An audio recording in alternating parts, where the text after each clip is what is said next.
लातूर जिले में दो ओबीसी युवाओं के आत्महत्या मामले पर मुख्यमंत्री देवेंद्र फडणवीस ने कहा, मेरा मानना है कि जब तक दोनों समुदायों के नेता समाज को सच्चाई नहीं बताएंगे यह विवाद खत्म नहीं होगा। मला असं वाटतं की जोपर्यंत दोन्ही समाजाचे नेते खरी वास्तविकता काय आहे ही समाजापर्यंत पोहोचवणार नाही तोपर्यंत तेढ कमी होणार नाही। याच्यामध्ये पहिल्यांदा तर मी एवढंच सांगू इच्छितो की ज्यांच्याकडे कुणबी नोंदी आहेत त्यांना सर्टिफिकेट मिळणार आहे, बिना नोंदीचं कोणालाही सर्टिफिकेट या ठिकाणी मिळणार नाही। त्यामुळे ओबीसी समाजाने चिंता करण्याची आवश्यकता नाही आहे।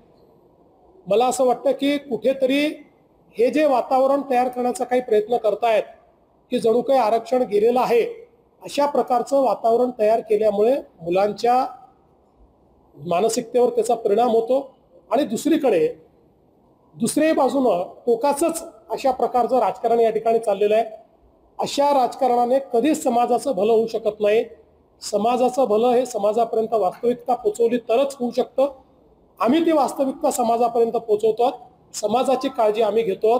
त्यामुळे नेत्यांनी किती राजकारण केलं आणि याला एक प्रकारे राजकीय मुद्दा बनवला तरी समाज जो आहे हा समाज वास्तविकता काय हे समजून घेतो, हे आजपर्यंतचा माझा अनुभव।